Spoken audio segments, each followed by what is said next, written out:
Assalamualaikum warahmatullahi wabarakatuh. Selamat pagi kepada Ibu Nur Fitri Martalia selaku dosen pengantar bisnis dan teman-teman yang berbahagia.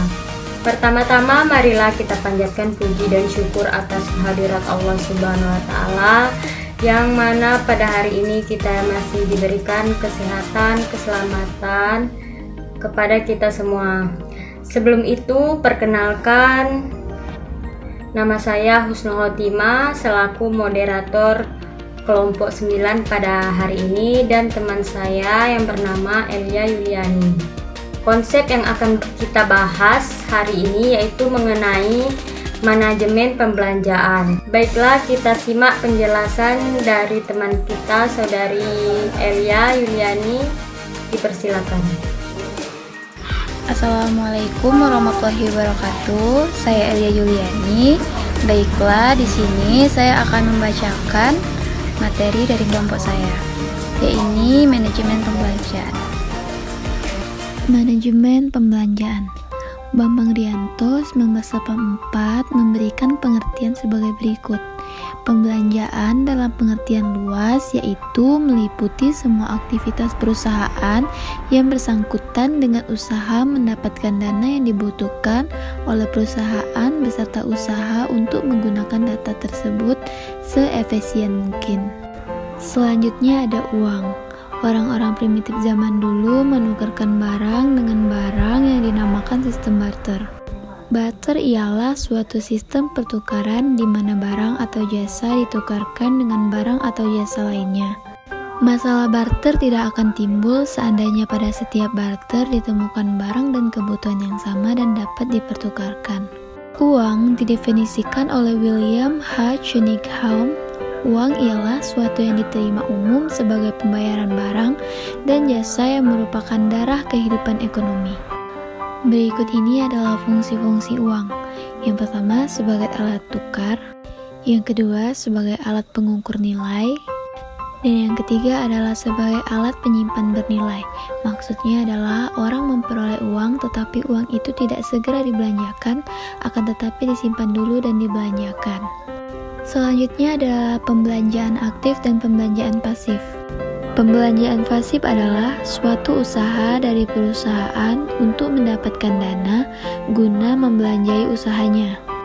Tiada lain merupakan sumber-sumber permodalan yang terlihat pada sisi kredit neraca. Sedangkan pembelanjaan aktif ialah kegiatan perusahaan dalam menggunakan dana. Ya, selanjutnya ada pengertian modal.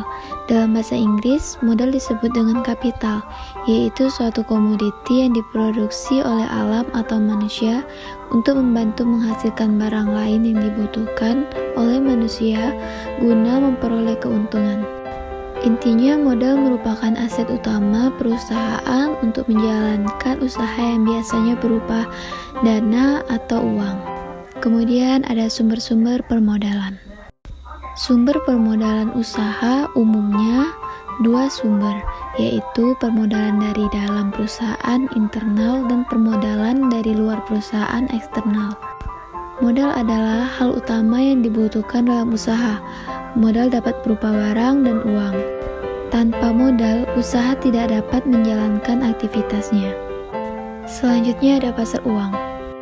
Pasar uang atau money market merupakan mekanisme pasar yang memungkinkan seseorang melakukan transaksi jual beli dalam bentuk sekuritas keuangan. Di sisi lain, pasar uang juga diartikan sebagai tempat di mana suatu pihak bisa meminjam dana dari pihak lain dengan tingkat bunga tertentu sebagai imbalannya.